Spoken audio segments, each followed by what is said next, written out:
Greetings and welcome to Hexed Encountered. I'm Joe. In this video we will be doing some gameplay from the game Hoplite. This is Great Battles of History Volume 15 from Richard Berg and Mark Herman, published by GMT Games. I did a setup video, and a while back I did a first look video. If you want to know more about the background of the game, etc., that is the way to make that happen. But we're just going to get right into play. So I'm going to talk first about the sequence of play real quick, and then we're just going to get right into the action. The first phase of the sequence of play is the initiative phase. And as we are playing the Ephesus scenario, the initiative goes to the Persians. And again, during the setup, I explained or read some of the background of this battle. You're looking at the battlefield. It is pretty plain and flat and featureless. You know, ancient warfare tended to happen on big open fields very often. So as you can see, there are 3 scenarios that use this same map. So we have our Persians up here, which is the eastern side of the map, and our Greeks are over here at the western side of the map. So we are going to move on to the second phase, which is the activation phase. Now, the way this works is by chit activation. So we have our activation chits in a cup, and I draw them out. Each of the commands for each army will be in there, as well as a momentum chit for each army. Now, these are the activation chits. You can see the blue, that's the Persians. They have 1 for all of their troop types, as well as a momentum. And then the Ionians, there are a couple of Athenian units, hoplite phalanxes here, but these are the activation chits for the Greek side. So I'm going to dump these into a cup, and we will draw one to see who the first activation is. Now here's my cup. I'm going to draw out a chit, and we get Persian Cavalry. So we're going to start with the cavalry. Now in this game, there's only a couple of scenarios actually that have cavalry and or chariots, and this is one of those too. So it may be a good one to see, you know, the horse units in action against the Greek phalanxes, the Greek hoplites. All right, so we've drawn this chit, okay, as I mentioned. So now we are in the activation phase. I'm just going to put it up top there, since they have now been activated. So our cavalry is located here and here. So we've got light cavalry with their commander and the heavy cavalry. And their commander is actually the overall commander as well. It's mega bodies. Okay. And so they will be the first ones to move. Now there are several orders you can give. Okay, so those 3 orders are move, which also allows you to fire if you're a missile unit. And these guys all have compound bows. That's what the C on here indicates. So I'll show you that really quick. Whoops, here we go. You can see C on there, Persia 1, C. That indicates they have compound bows. The LC, of course, means light cavalry. And we'll put this back here. Okay. Now they have to be in command, which is pretty standard. Basically, you have your leader here. He has a command range, and anyone within that command range, which I believe is in his case,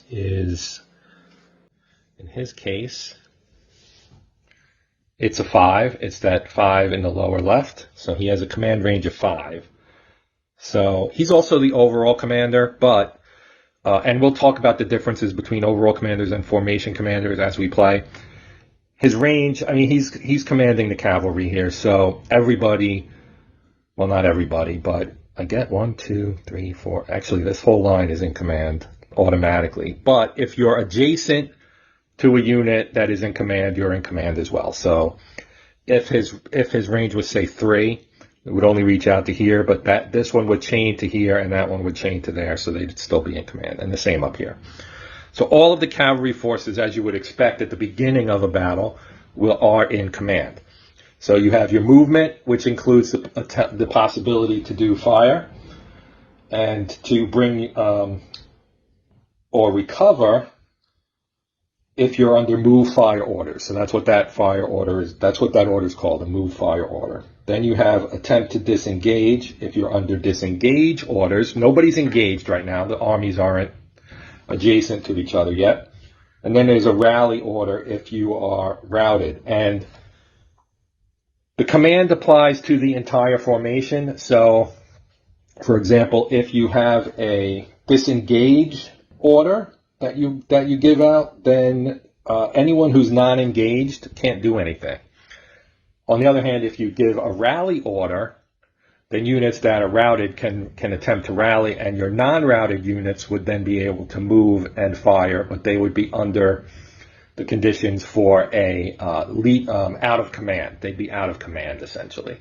So you see there are some trade-offs, and of course making the right commands at the right time is important. Now right now, because the armies are disengaged and the Persians are trying to punish the Greeks for their attack on Sardis, they are going to obviously advance and attempt to enter combat with the Greeks.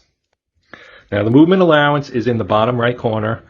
These are cavalry units. The light cavalry have a movement range of 8, a movement allowance of 8, and the heavies have a movement allowance of 7. So if since this is flat and featureless, you have movement. I'll show you the movement cost chart, which is right here on the player aid card, number 1, player card 1.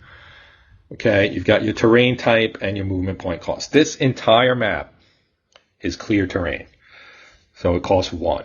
So this is a really simple one because it's not going to have any effect on cohesion hits like crossing hex sides. You can see some of these if you go into woods, you take a cohesion hit. Cohesion hits are basically it's based on your troop quality. You compare it to your troop quality, and if you hit the number, which in the case of this cavalry unit here is a 7, let me pick this up so you can see it. So you see his movement rating there at the bottom. It's an 8, bottom right, and next to that is a big old 7. That is his troop quality.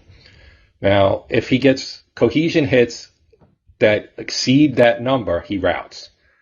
And it's fairly easy to take cohesion hits. As I just showed, you can, by crossing certain hex sides, entering certain terrain, you can take cohesion hits. Certain orders will give you cohesion hits depending.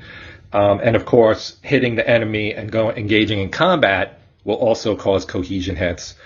So think of it not so much as casualties taken necessarily, although that is a factor in it, but it's also just basically friction of combat, if you wanted to use a more modern term, just a wearing down of the unit, making it less effective and eventually breaking its spirit, and it runs.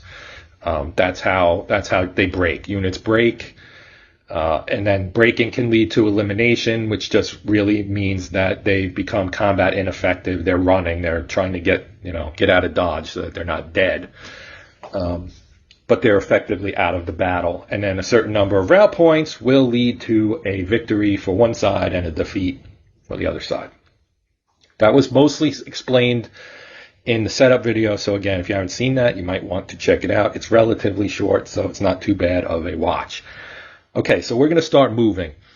So let's see. We want to go towards these guys. Now, this is where you have to start to think tactically.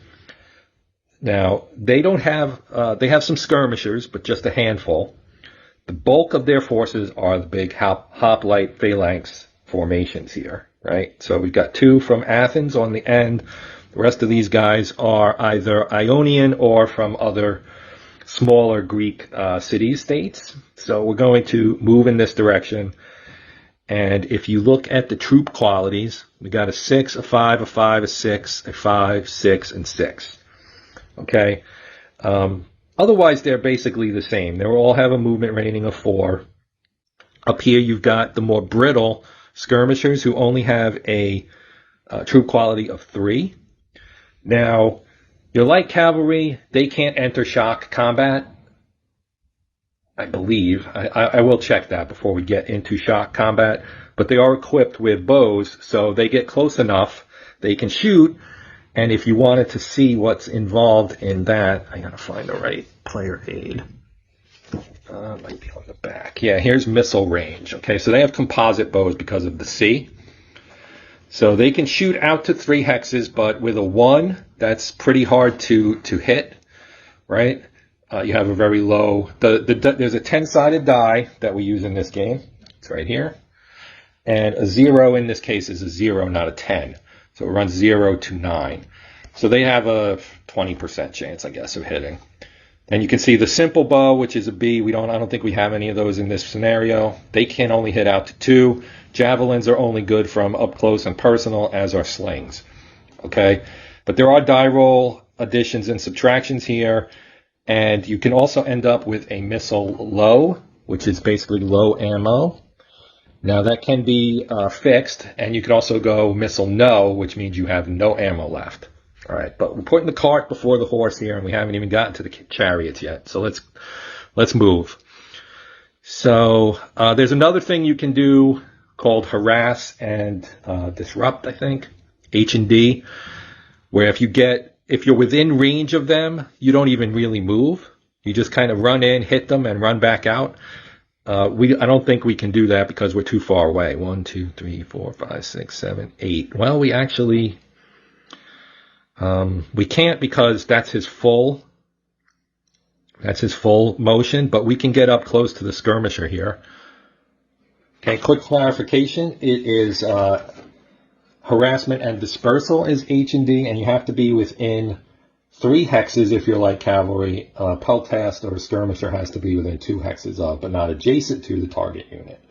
So we cannot use that, but we can move them up to attack the skirmishers, and we will, the problem is that's going to open them up to being attacked by the hoplites, because the hoplites have a movement of 4, right? So you have to kind of think about this, because they're going to come at them, and the hoplites will obviously close because they want to do shock combat. These guys don't really like shock combat because it's not good for them. So they are not shock capable and cannot and are never required to shock attack when light cavalry archers are the defending type in shock, have cohesion hits inflicted on the attackers.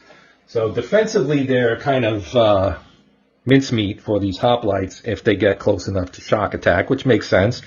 Big phalanx loaded down with spears attacking a bunch of lightly armored dudes sitting on horses. So we're going to do it anyway because, again, this is an opportunity for the Persians to punish the Greeks, so we're going to move accordingly. We're going to go 1, 2, 3, 4, 5, 6, 7. Now he's 2 away. And again, if we take a quick look here at our missile range, at 2, he's got a 4. Okay, now if we look again, and I'm not going to do, well, you know what, let's save that for when we actually do fire. Okay, one other thing I did not mention, which I should have, is facing. These guys are actually technically facing like that. So they're upside down from my view and your view on camera. But the unit title here is basically, or the top of the counter, if you want to look at it that way, is at a vertex. It's always pointing at a vertex, so like that or like that. This would be facing that way. This would be facing that way. So now this is his front, and this is also the front of this unit right here. Okay, so as I move these guys, I wanted to put them oriented this way so that you could kind of see them. And I know it's small maybe for some of you unless you're on a big screen, but I will flip them around as they move. It's kind of not the right way to do it, but this way you got to look at them right side up, so to speak, before they all turn this way and come down towards the Greeks. Okay, now you might wonder why I didn't come closer. 2 reasons. Well, really 1 reason. Because I'm still close enough for these guys to get to them, our hoplites here. But the skirmishers are equipped with javelins. Now, if you remember from our brief look at this, javelins have a range of only 1. So if we came, say, here or here, they would be in range for reaction fire from these guys. They're not now, so we can attack them. And we've used how many? 7, I think. 1, 2, 3, 4, 5, 6, 7. They've used 7 movement points. So basically, they're at the end of their rope. They can't really do much because they would have to turn to move in a different direction. So they can move here or here, but we're going to actually attack instead. Other things you might have to consider in general would be like things like line of sight. We don't have to worry about that. Again, open field. So let's go through the combat here. So here we have our missile range and results table. We have our composite bow, okay. We're at range 2, so the number there is a 4. So fire versus armor effect, okay. These are skirmishers, so that's a +1, okay. Now, if a firing skirmisher, that's not the case here. It's not javelin armed, no. If it's a hoplite, no. If a unit fires, if the target is a hoplite in locked shield wall, we'll talk about that too. If a unit fires at a target unit on a lower, no. And if the target is in charge formation, I forgot about that part. So charge formation is a cavalry thing, but it only applies to heavy cavalry. So we don't have to worry about that yet. And our heavy cavalry is not in shock range. Their movement allowance is 7. They can't get to these units to shock them, at least not on this turn. Excuse me. So we're back to calculating our thing here, right? So we're not in charge formation. Okay, so we get a +1 basically. Now, unadjusted bow or sling fire, die roll of 9 results in missile low. Javelins we'll talk about javelins when we throw a javelin. Right now we're using composite bow. So we got a 4 and it's a +1. Okay. So if the adjusted die roll is the same or lower than the indicated number at that range, the target receives a cohesion hit. If the adjusted die roll is 0 or less, it would receive 2 cohesion hits. Otherwise it receives 1. And then X means you're not allowed to fire. So again, it's 4. So basically, because of the +1, we need to roll a 3. So I'm going to put my dice tower right here for the moment, and we're going to roll our D10. And we got an 8, so that is a miss. But if it had been a 9, we would have marked him with a missile low, which looks like this. And then there's a missile no if they're actually out of ammo. But we do not have to do that because the die roll was an 8, which just is a miss. So they're done. And now we go to our next unit. Okay, so they can do the same thing and attack the same unit. 1, 2, 3, 4, 5, 6, 7. And I'll turn them around so they're facing the correct way. And now they're going to do the same thing, and it's the same calculation, so we know it's going to take a 3 to hit them. All right, whoops, and I dropped the die on the floor. And it actually ended up being a 1, but we're going to roll it the correct way. And it's a 6, so that again is nothing. All right, so now the rest of these guys, again, we do want to keep them within command range. So we're going to go 1, 2, 3, 4, 5, 6. And I'll turn them around. And I'm trying to determine if we want to come any closer.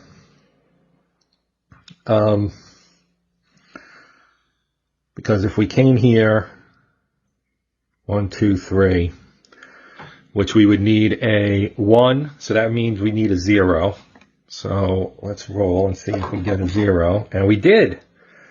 We got a 0. However, it is modified to a 1, but that is still 1 cohesion hit. So we have our first cohesion hit against this guy right here. And this is a cohesion hit marker. So we're just going to place that on this guy to indicate that he has taken, actually I'll put it underneath. So again, 3, if he goes more than 3, he's going to rout. So I'm just going to stick it under there. And we will continue. Now the rest of these guys really aren't going to do much, so we're going to sweep around, I think, here. Because you do have flank attacks. 1, 2, actually should have gone 1, 2, 3, 4. 5, 6. We'll stop right there. I'm going to send him up the middle because we want to keep him within 5. So 1, 2, 3, 4, 5. 2, 3, 4, 5. Okay, so if he goes here, he's good. We'll turn him around. Okay, he will stay with that unit. We'll keep him with a unit. And they were there, and then these guys, 1, 2, 3, 4, 5, 6. 1, 2, 3, 4, 5. He'll go here. Okay, and then the heavy cavalry. Turn them around. This is what the heavy cavalry look like, just for reference. It's Median, and you can see 7 and 7. They're going to go 1, 2, 3, 4, 5, 6, 7, 8.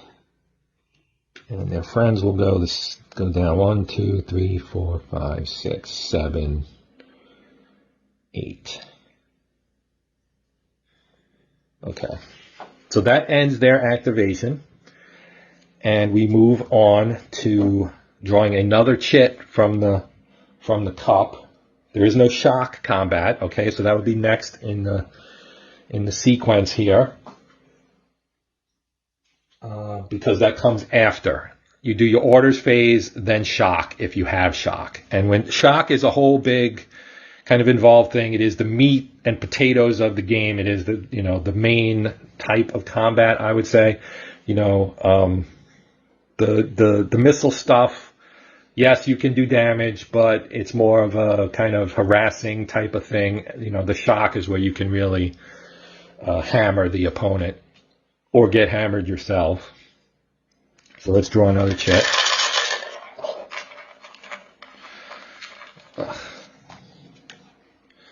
And we get another Persian. This time it's the skirmishers. Okay, so our skirmishers are right here. Okay. They've all got movements of 5, okay? Now, they are technically leaderless in this scenario, okay? So let me explain how that works really quickly. Okay, so we'll look at the skirmisher here real quick. You can see his route. It's only a 2. He is equipped with a compound bow, and his movement is a 5. So anyone who's leaderless, and we'll just talk about what's applicable at the moment. In terms of being in command, he's within 2 hexes of another unit from his command, from his group here. So that is true of all these guys. They were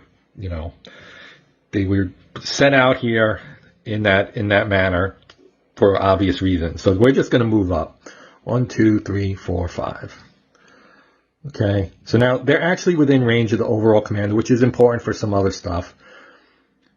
But at the moment, they just need to all move up and turn them around so they're facing the correct direction here. All right, so I'm just going to move these guys like so. Now this one, he can go 1, 2, 3. No, he's here. We know he's here. All right, 1, 2, 3, 4, 5. That's right. Okay. All right, that's the end of their order. Now we move up again, or draw again, rather. Let's see here. All right. And we get a Greek this time. We got the Greek skirmishers. The Greek Ionian skirmishers will now get to go. You may wonder what momentum does. The momentum counter, we'll talk about that. You can also trump. You can attempt to trump. I probably won't do that on this first one because I don't know that it's all that important at the moment. So we have our skirmishers here. So we do have skirmishers, of course, right here that are in range of enemy forces. They can obviously do something about that because they have a movement rating of 5. So we also have these guys, 1, 2, 3, 4, 5. We can have some skirmisher on skirmisher action if we wish to. And I think we will. Or we may just, I don't know, we may pass. Only because as well, I don't know, do you want to have a forward defense or not? I mean, we can use the hoplites once we draw them out to actually attack this cavalry and maybe shove it out of the way. Or at least inflict some damage on it. Okay, so to help me make my decision, let's look at the abilities and liabilities, as it's described here, of the skirmisher. So they can, they're very maneuverable, right? So they can face in any direction at a cost of 1 movement point. They can only shock chariots. They can use harass and disperse tactics if armed with javelins, which ours are. They may orderly withdraw. I haven't talked about that yet because we haven't really seen anything where that will be something we should try yet. They can incur cohesion hits when using orderly withdrawal. Again, we'll talk about that later. Attackers don't have to do a pre-shock troop quality check if everyone defending in that combat is a skirmisher. Again, not applicable here. They get eliminated if they rout, okay? And they're not particularly sturdy units either. And when skirmishers are the defending unit type, in shock combat, you round down the cohesion hits against the attackers. This does not apply when all attackers are chariots. Okay, so they are really designed to be harassing forces, screening forces. So having said that, we could go hurl javelins at each other up here with the other skirmishers. And perhaps that may be a good use of them because we have a leader and they do not. And leaders do have an impact on combat. So we could send this dude who is Carapanis, I think. Could send him up there. And there is a key, by the way, for the leaders. So I can show you that. It's in the scenario book, I think. Yeah. So you have your leader counters. And yes, Carapanis. He's right there in the middle. The green dude. Okay, so if you don't know the names, and some of them are a little difficult, this guy right here, Epaminondas, he created this massive phalanx, the Theban phalanx, that it's enormous. It's the largest counter I've ever seen in a regular hex encounter game. But we may see that later on down the road if I do more gameplay here. But to get back to the matter at hand, let's move our guys. So their movements are 5. They have some 2s. We're 3s, except we have 1 2. This guy right here with the commander. So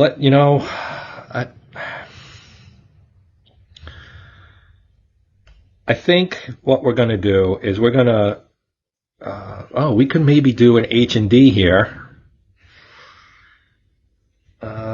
I think they are capable of that. It does say they are capable of that in here. And so, again, they are armed with javelins. So, let's see. They're within 2 hexes of, but not adjacent to. So this one here is close enough to do an H&D, which you don't actually move the unit. In concept, they run up here, they fling their javelins, and they run back. So they complete their turn by doing that. And let's do it, right? So they are equipped with javelins, so we're going to run up here, and we're going to shoot at this guy, and then we're going to come back. This will also give us a chance to see reaction fire, because, of course, they're not just going to stand there and let these guys throw javelins at them when they're equipped with bows and can shoot back. So, okay, so this is a javelin. Now, at range of 1, the numbers are 4, but you do have to modify. Our fire versus armor. Now, these guys are light cavalry, so with a javelin, it's a -1. Okay, so again, that's why these guys, the light cavalry, they don't want no part of shock and being around hoplites, because their armor is very ineffective, right?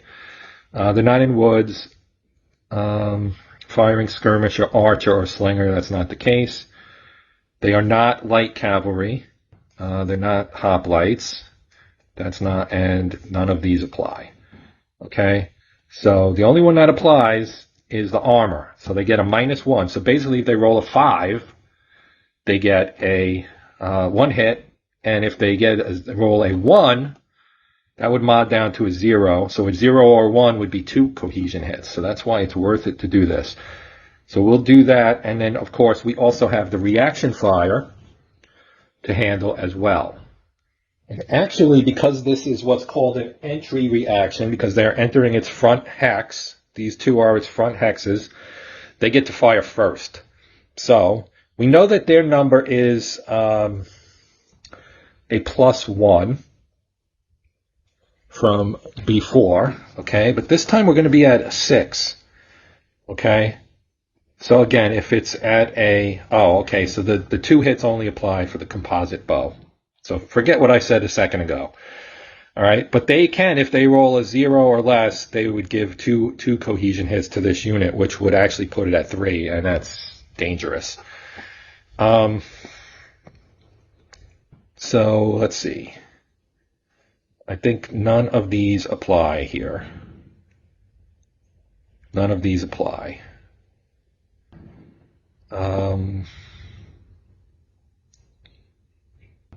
Except for the armor. And again, they are skirmishers against a composite bow. They get a +1. Okay, so that's where the +1 comes. So they need a 6. So let's roll for our Persian light cavalry first. Their reaction fire is a 9. And you know what that means. 9 means that they are missile low, I think. An unadjusted bow or sling fire die roll 9 results in missile low. So they're missile low now, in addition to whatever happens to them from the fire they're about to get. So now we know that this one gets a -1 and the 2-hit number is a 4. So let's see what these javelinists do here. They rolled an 8, so that's nothing. That is nothing, but they did make them be missile low, so that's good from that standpoint, because they are almost out of ammo now. Okay, all right, now that basically means they have 1 shot.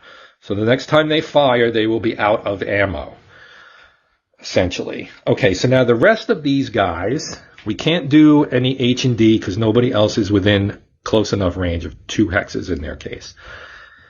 But we can move 1, 2, 3, 4, and then we could attack them through their flank.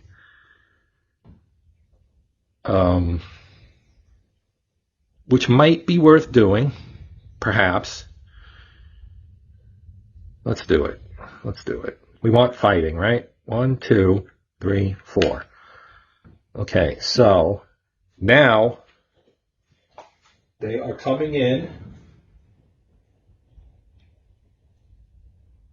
So this is, this would be return fire and comes after the, so entry reaction, is it in the front only? I'm checking that right now. Oops. Adjacent to and within the fire arc. Okay. I think because of their facing, they can't fire reaction fire, but they can fire return fire.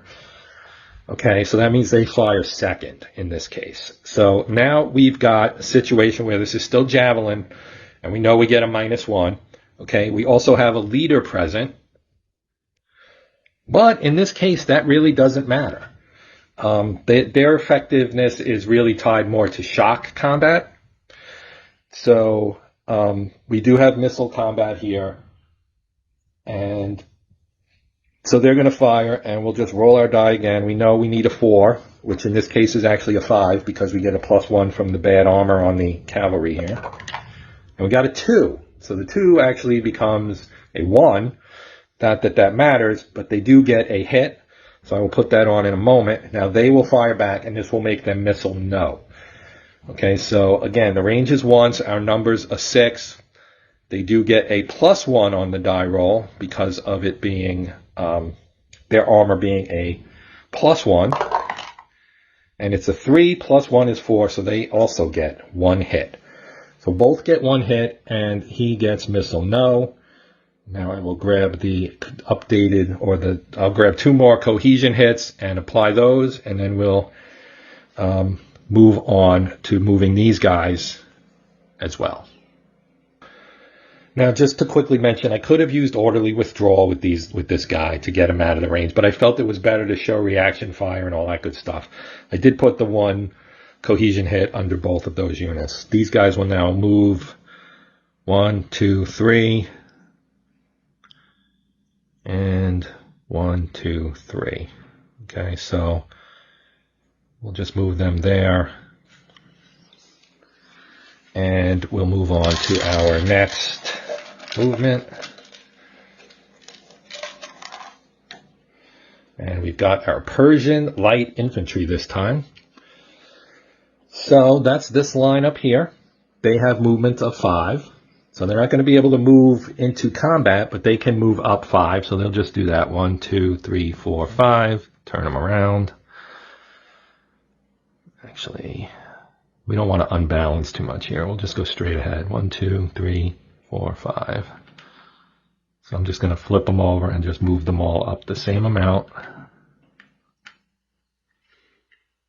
Just to kind of keep things moving here. Now they are led as well by a commander. Okay. Darius.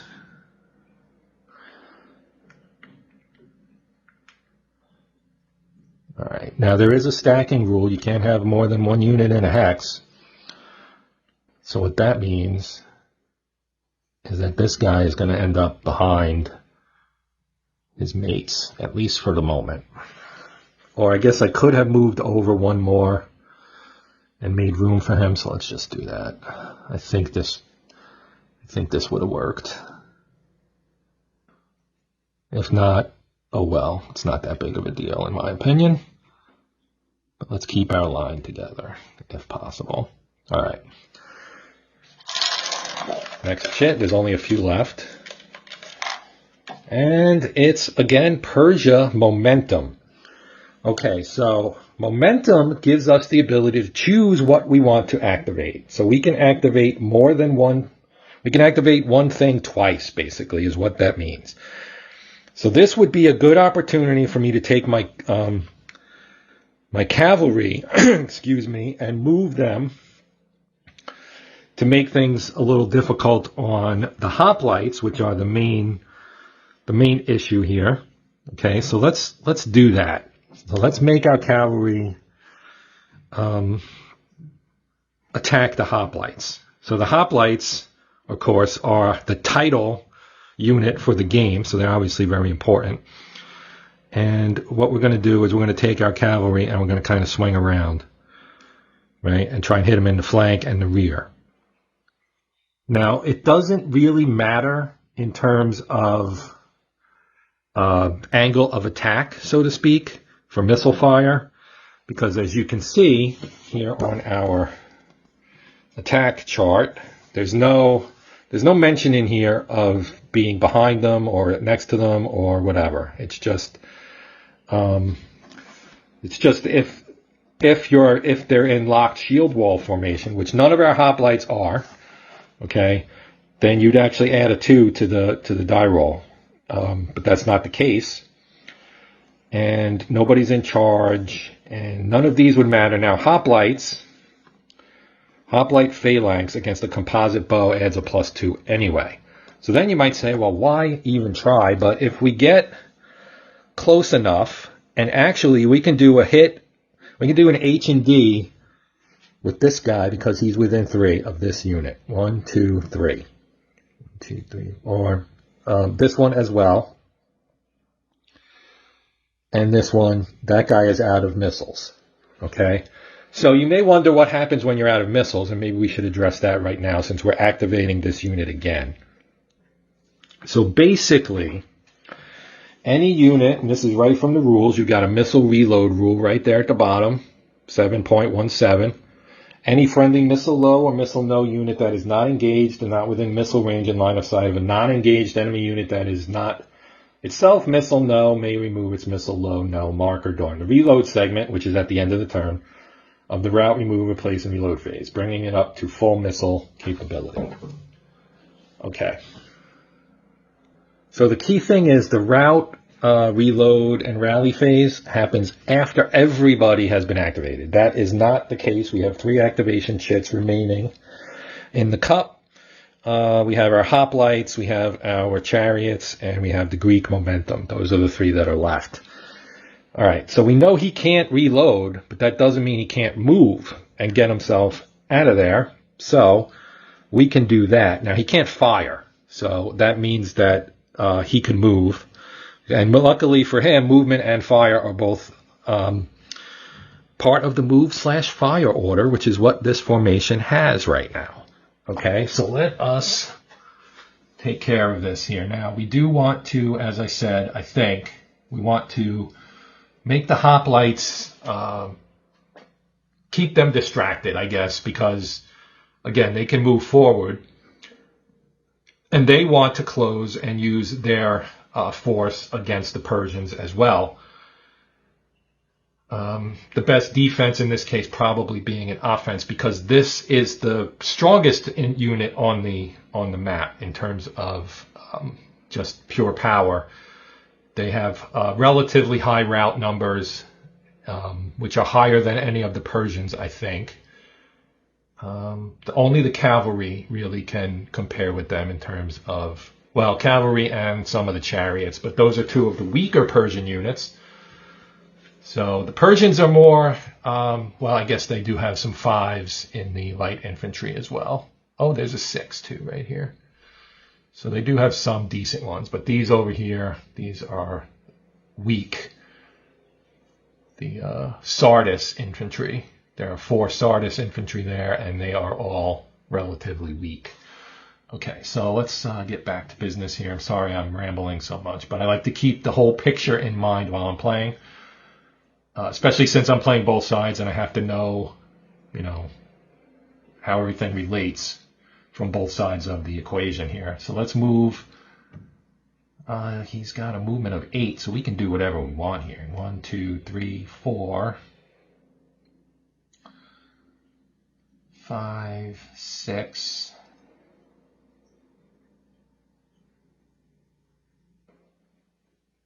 Or we could just go 1, 2, 3, 4.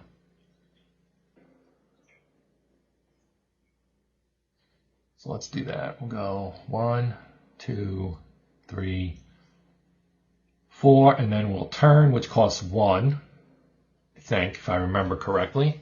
I will verify that. It doesn't matter because his movement's an 8, but I'll still verify it. And now we're going to fire. Yes, it's 1. If it was in a charge formation, which is not possible for light cavalry, okay, we will say that much, then it would cost more. So he's going to move here and he's going to fire. So the range is 2. That's a 4. We already know from back here. Okay, now the hoplite, as I said, gives a +2. So the chances of a hit here are pretty slim. But we're going to do it anyway. Or a hit that will do enough damage to cause a cohesion loss. So we need a 0, 1, or a 2. And we got a 5. So no damage there. This guy can do H&D attacks, so he'll just do that, I guess. I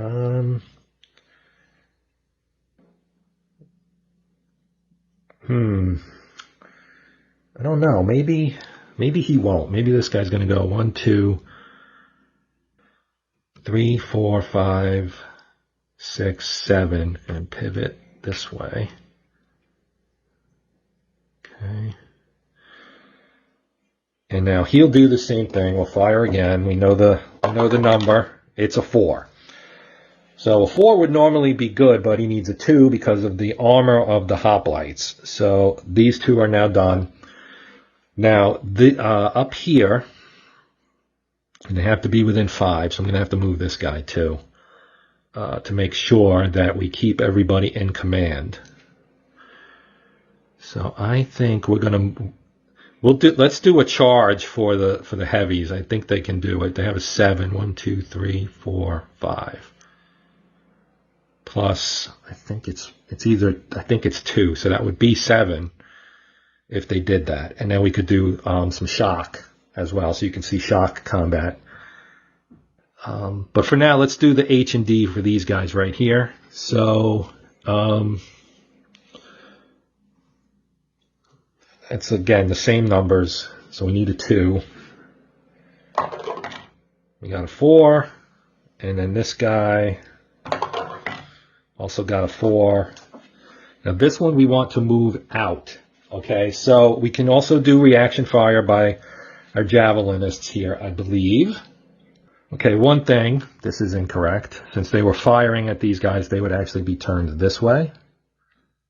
Just for the sake of that. Now these guys would, of course, be facing this way, and they'd go 1, 2, 3, 4, 5, and we'll stop them right here with a turn to, again, put their front towards the enemy.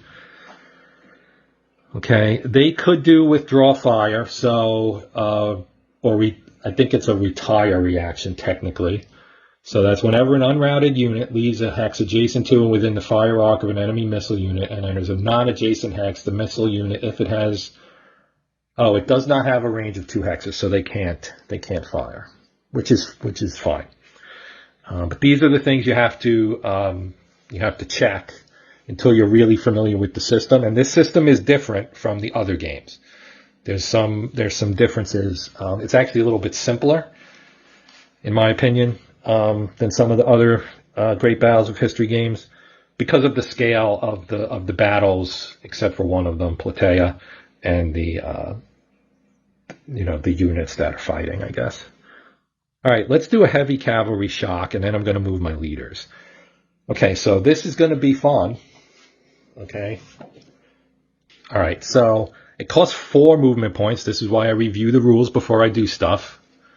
Okay, so 4 to go into charge formation, and I'm going to do that. We are going into charge formation, and then I'm also going to move them to face this way. So they would in effect turn like this. And I'm going to put them in charge formation, and that actually would cost them 6 movement points, so they'd be done. Okay, but that's what we're going to do, because now they're going to be charged up and ready to go, because before they get activated again, obviously the hoplites will move, or not move, but they're probably not going to move in this direction. So they won't move out of range, most likely. They're going to move forward to try and get into combat with some of the Persian infantry. So we're going to do that. The Greeks have no cavalry. Everything they've got is on foot. So one of the advantages the Persians have is greater mobility. All right, so I'm going to put charge formation markers on these guys. And again, that costs 4 movement points to do. And once you're in charge formation, which is the first thing you do, then you pay 2 for each vertex change. And since we were facing directly west, we turned to the northwest and therefore have to pay 2 additional movement points, which equals 6. Their movement allowance is 7, so they are done moving. Okay, here are our charge formation markers. We have 2. And we're going to drop them right on these guys. So they are heavy cavalry. And again, this is only one of 2 scenarios in this game where you can actually use your cavalry. So now I'm just going to move my leader and then we'll be done. Because we want him to be within 5 of all of his units. So 1, 2, 3, 4, 5. These would all be in that. And then 1, 2, 3, 4, 5. That's perfect. So we're just going to move them right. Do I want to move them right there? 3, 4, 5. Let's move them right here, actually.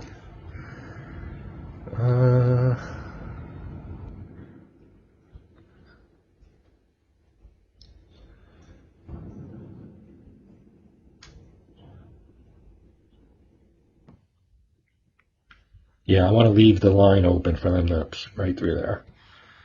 Okay, so we're done. That's it for them. We have 3 chits left. We pull them out. It is Ionian Hoplite. Okay, so we're going to be giving our hoplites a move fire order, although they're not firing, they're just moving. So they have some interesting wrinkles in moving. Let me actually zoom in a little bit more here. Okay, because this is basically the battlefield with a couple of things off. We got the 2 cavalry over here that are in charge formation, and then we have the light cavalry down at the bottom that are a little bit cut off. But everybody else is here in shot. So here are our hoplites. Okay, they're in 2 wings, basically. So we have our overall commander here, and we'll keep him probably with these 4. And then he will handle this left wing, so right wing, left wing, basically. We're going to move, I think, we're going to move these guys up here, and we'll move these guys this way. The reasoning being they can move through other units, but it costs an extra movement point, and the Hoplite takes a cohesion hit by doing that, so we don't want to do it. But there is also this thing called Advance to Combat, which is right here. Okay, so we're going to roll a die, and we're going to find out what their rate of advance is, because we're advancing towards the enemy. So the first time you advance your hoplite towards an enemy, you make a roll, and it will determine what rate they get, what movement allowance they get. And there's also an inertia rule, which means they don't stop as easily as you might want them to. But in the case of these guys, right, it's a big unit, massed infantry, and they're just going to punch into the enemy, which is what you want. So that whole inertia thing actually kind of works in your favor to some extent, although you lose a little bit of tactical control in terms of, you know, some other things there. Each of these have a marker, right? So you have your trot, you have your run, and you have your trot, run, and walk. Sorry, it's on the other side. All right, so let's do our first die roll here, and we'll figure out what this one is going to have. So they're going to move. Okay, so I'm going to roll, and it's a 1, and that is a walk. So their movement allowance is only a 3. So I'm going to put a walk on here, and I'm going to go 1, 2, 3. I think that's where I want them. Okay, now we'll roll again for our second unit. Another 1. So they also get a walk. 1, 2, 3. All right, that's not great, but it is what it is. All right, so now we got our third one here, which is with our formation commander, Eualcides. Hopefully that's correct. I don't know. Actually, I should have gone that way one more. Let's just do that. That way he has room to go right here. Okay, so we have to roll for him now. Let's not get another walk. The 2. The 2, though, is a trot. So trot is better. That's a 4. So I'm going to go 1, 2, 3, 4. Okay. Now we've got, these guys are all going to head in this direction, and I'm going to start with this one. Okay, and I realized you might not have even been able to see that those die rolls here.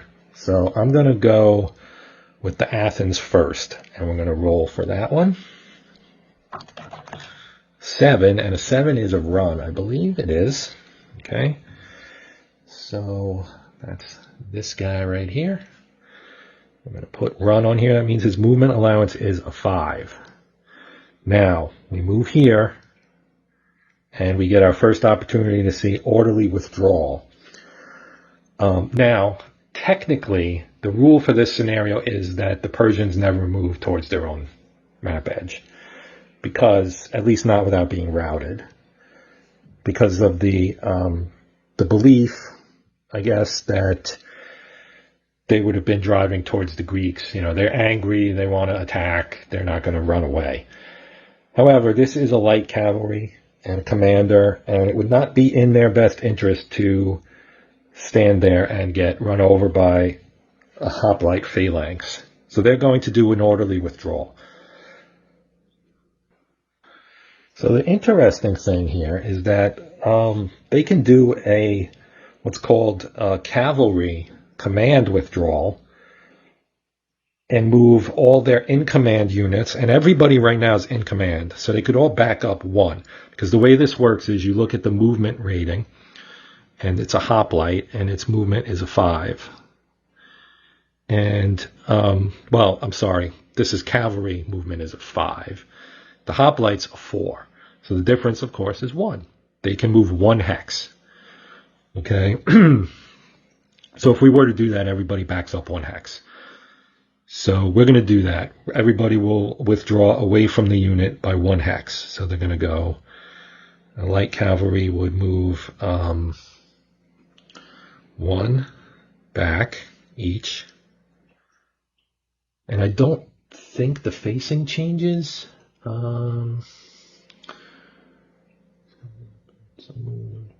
Yeah, maintains the same facing. Okay, so these guys would back up.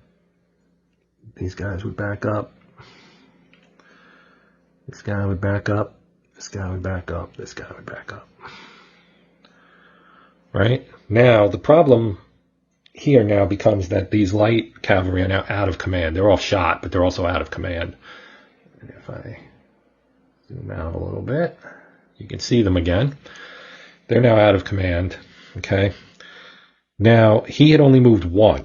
Now, as soon as he moves here, they're again within 2, so we would do it again. Now, he's got a run, so that's a 5.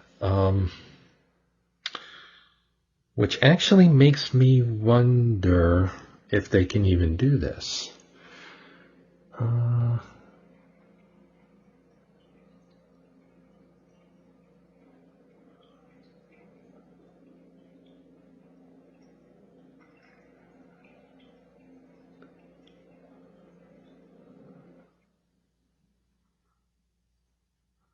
Okay, yeah, I think they can still do it.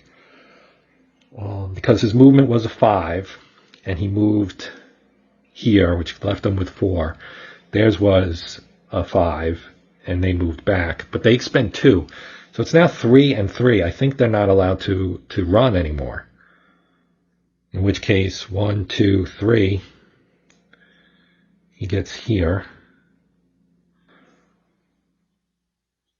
Actually, it sounds like they can. And if I'm misreading the rule, please let me know. I'm going to do this one more time. And go here. Boom, boom. These 2 are out of command, so they're not going to move. And that is 1, 2, 3. He's still got 2 left. They are now down to 1 movement point, so they cannot do another orderly withdrawal. So when he moves here, they're stuck. And now he's going to attempt shock combat with them. Yes, so shock is resolved after all movement. But these guys are now going to be in shock combat. I think they have to do the troop quality check. If I remember, that actually is a difference in the rules here for this game versus the older games. Yes, so here in the rule book, okay, in the shock combat section, you have these 3 bullets here, right? So any shock capable unit, such as a hoplite, right at the top, that moved adjacent to an enemy unit from a non-adjacent hex during the current order phase must shock attack.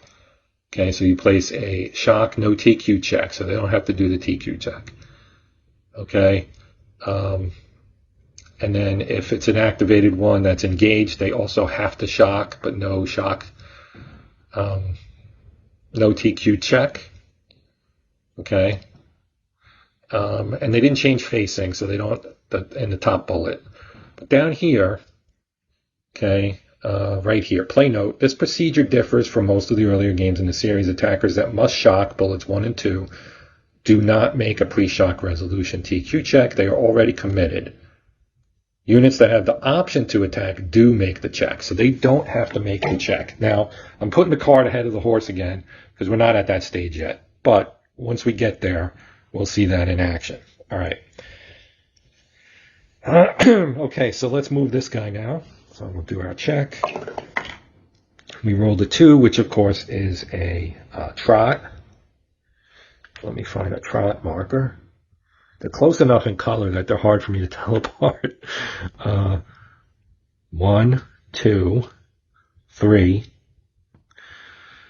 Now, again, they don't have enough movement there, so they're going to get shock attacked as well. So they're going to go right here. All right. Now that is 4. Okay, so again, they are going to shock, and I need to put the shock markers out because they still do have to shock, no TQ. Okay. Right. All right. Now we have 2 more to do. So let's do this guy. And these, the movement for these might be a little, well, I may just take the cohesion hit, to be honest. But we'll see. 3. So that, again, is trot. And we'll do this, and he's going to move here, then here. Okay, now he's going to move through this unit, and that's going to result in a cohesion hit on him. So we're going to move through here, 4, 5. And he's going to get a cohesion hit, and I'll put that on in a moment, but let's roll for this one now. That's a walk, so he's got a movement factor of 3, which means he's not going to be able to actually get up close. 1, 2. We can't go here because we don't have the ability to pass through. So, yeah, he's stuck there. And we did have to pay an extra movement point to move through here. That's why he stopped here. I think that was 4. I think it was 1. Yeah, it was 1, 2, 3, 4, 5. So I think he's good right there. Okay, and that ends the regular turn. I do have to put a 1 loss on there. Okay, so we're going to do that. And I'll just drop it on there. That's sideways, but, well, it doesn't really make much difference. They're not attacking this turn, so it's not that big of a deal. All right, so now we have our shock combat to resolve for these 2. And at that point, I might stop the video because we've gone long, and I knew it would be long, but I think it's worth seeing how combat works in this game as opposed to some of the other ones. Very similar, but slightly different. So we have a situation here where this one is attacking this unit, which has a leader. They do not, so we won't have leader combat. Ideally, we could have had that, but our leader's over here. And then this guy is going to attack both of these defenders. All right, so slight little difference here. Now, I didn't do this, and I should have put shock must check TQ on the target units. But we're just going to check their TQ right now. So we know that these guys are 6s. So we'll do these 2 first. We'll start on the left. That's a 3, so that's good. Their troop quality is a 6. And that's a 0. So both of those pass, so they're good. Now this one here is also going to be a 6. Oh, actually, that's a 5. But we do have a leader with them. Now, if the leader is a formation commander, he gives a -1. If he is a overall commander, which is the case here, then he uses his charisma rating instead of just a -1. And his charisma rating is in a black box. It's a 2 in his case. Now, I know you can't probably see it, but trust me, it's a 2.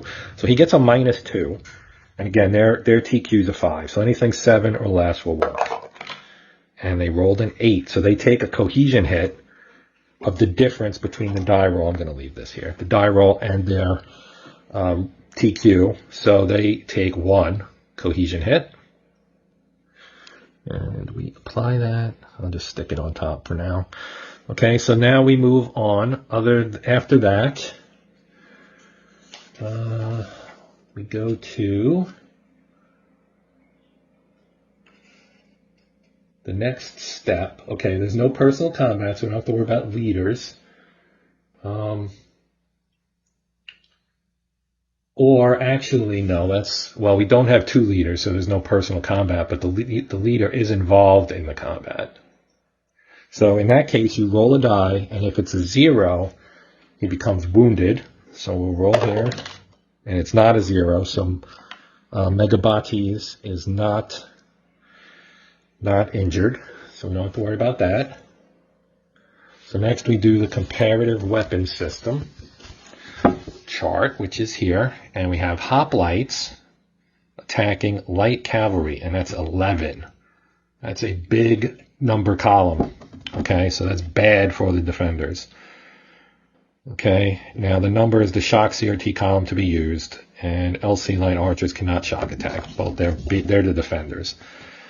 Okay, so now we go to the superiority determination. Okay, so here's the shock superiority chart. Now again, it's hoplite attacking light cavalry, so there's no superiority. Okay, so no superiority, we don't have to worry about that.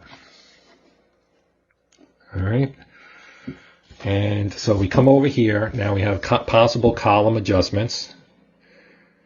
So nobody's in woods, nobody's behind minor river, nobody's on higher or lower terrain. And so there are no terrain adjustments. Hoplite phalanx counts as 2 units. So there is a numerical advantage here. It's 2-to-1 for this one. This one's 2-to-2, so that's an even. So let's resolve this guy first. So we don't have attack superior, okay? And we don't have defender superior. If the defender is not shock capable, which is the case, we're going to have the attacker result. So whatever the attacker gets in terms of numbers here, so here's a column 11, we're actually going to shift it right by 2 columns. So I'm going to be in the 13 column. This is bad for the defender. So what you see here are, of course, the numbers run from less than 0 all the way up to greater than 10. So a 0 in this case is going to be, because I don't think we have any die roll modifiers. His charisma rating. So that's going to help the Persians. And they're not at a run, I don't think. Oh, they are at a run. Oh, so they get a die roll modifier of +2 for that. And yeah, so they're going to get a +2. And his charisma rating is a 5. It's a 2. So the +2 and the -2 cancel each other out. So we don't have any die roll modifiers. So we're just going to roll our die here. And it's a 0. And that's good for the defender, but not great. So 2 cohesion hits for both. But because their cavalry gets halved and the hoplites only take 1. So they take 1 and they take 2. Okay, and since they already had 1, this is going to become a 3 for them, which is still below their number of 5. Okay, and they will take 1. So they're going to have 1 and they're going to have 3. So I'm just going to put this 1 over here. And they're going to get a 3. Okay, so we put a 3 on here. All right, and they get an engaged marker as well. I'm just going to put that right there. Okay, now we'll do this one. And they go the same thing. It's 2-2, so that's not going to cause any shifts. Right, so let's go through the routine again. We got hoplites against light cavalry, so we're starting in 11. Okay, the shock superiority, hoplite, light cavalry, no superiority. Then we come over here, and we've got column 11. Okay, die roll modifiers. They don't have an overall commander. These guys are advancing at a trot, so they don't get the +2. Okay, they're the same, so there's no numerical advantage because it's 2-2. And none of these apply. So we're just in 11 with no modifiers. And so let's roll. They got a 3. So a 3 in the 11 column is 2-3. Again, that gets halved. So they're going to get 3 hits. That will be divided between the 2 units. And the hoplite will get 1. Okay, so we'll put 1 here. We'll put 2 here. So that's their 3. And then these guys get 1. And they are also engaged. I'm just going to drop it right there. So there you have, now because nobody had to retreat or anything, that's why they remain engaged. Okay. And let me confirm that this is true before we move on.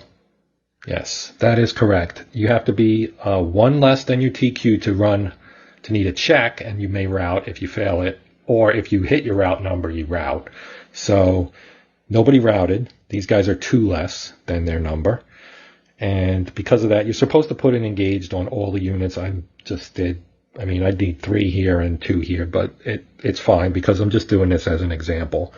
And I think I'm going to wrap it up here because I really wanted to show how the game works as opposed to doing like a real play. So depending on how this is received and so on, I may do more. But I do have other games, of course, that I want to get played. And so that will do it for this video. So that was, we have 2 chits left in the cup. One would be the Greek momentum, which would allow us to reactivate somebody. And you can reactivate the hoplites, and they take a cohesion hit if they move again. Cohesion hit of 1. Okay, but I would probably choose to do that because there's not really much advantage in activating the skirmishers again. And they only have the 2. So, and then the other one, of course, would be the chariots. And I did want to show how the chariots work, but we'll talk about that in gameplay 2. I expect there will be a gameplay 2, but for now, since we're over an hour and I don't like to go super long, I'm going to cut it short here and say thank you for watching. If you have any questions, comments, corrections, etc., please post them.